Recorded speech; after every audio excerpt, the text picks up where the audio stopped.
Video 8, Obtaining a U.S. Student Visa. Hey, it's Marty. Today I'm going to be guiding you through the steps to obtain a U.S. student visa.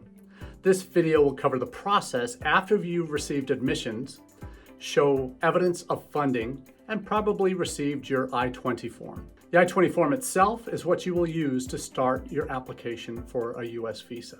And it's only received once you've been admitted and proved your funding for at least the first year of studies. So today, we're going to be covering these three key topics: paying the SEVIS fee, completing the visa application called the DS-160, and preparing for the visa interview. Start by familiarizing yourself with the visa requirements for international students who wish to study in the United States. Visit the official U.S. government website for accurate and up-to-date information on the application process. Gather all required documents for the visa application, including the acceptance letter from the university, proof of financial support, passport, visa application form, and any additional supporting documents you need. The I-20 form is generated by the institution that you wish to attend. It is created within Student and Exchange Visitor Information System, or SEVIS, a database that was created in the early 2000s to capture all documents of international students who are planning to study in the United States like yourself, or who are already in the United States who are enrolled in U.S. colleges and universities. This document will be sent to you electronically once you've been admitted and proved funding at the institution you wish to attend. Then you print it out and sign it before you can take the next step.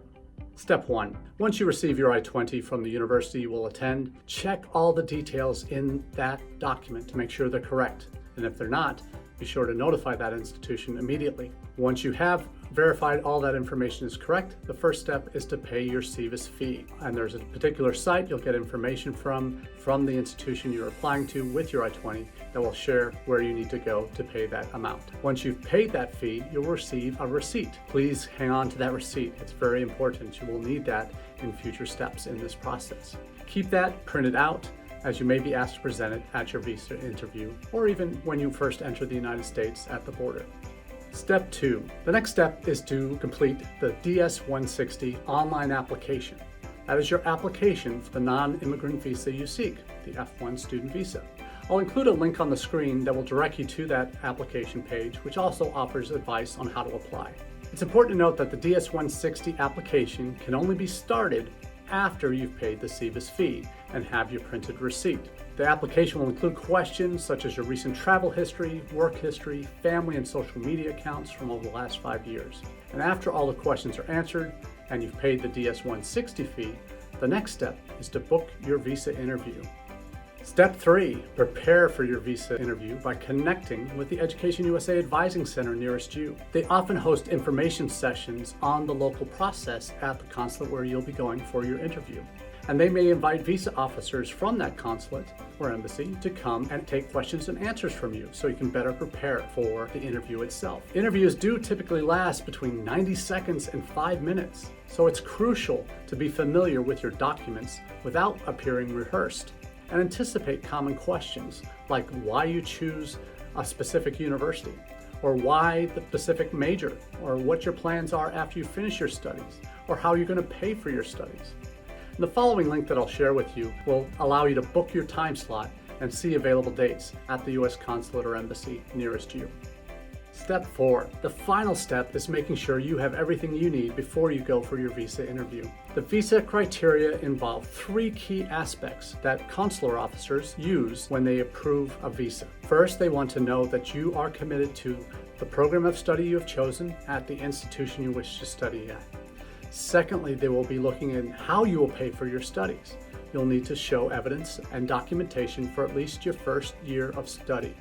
Lastly, they evaluate your ties to your home country and to ensure that you are motivated to return home to your country after completing your studies and available work opportunities that you have. Some U.S. universities and specific visa requirements for degree-seeking studies will necessitate English language proficiency tests be documented as part of your visa application. Prepare diligently to meet the English proficiency standards set by the institution and visa authorities. Schedule a visa interview at the nearest U.S. embassy or consulate to you well in advance of your intended start date in the United States. Practice for the visa interview with a mentor, advisor, or counselor. educate yourself on U.S. visa regulations and restrictions to avoid any misunderstandings during the application process and the interview. Stay informed about the rights and responsibilities associated with your student visa status. That concludes today's session, and I trust you now have the information you need to secure your U.S. student visa. Check the description below for helpful links, and stay tuned for our next video where I'll guide you through the process of traveling to the U.S. for studies.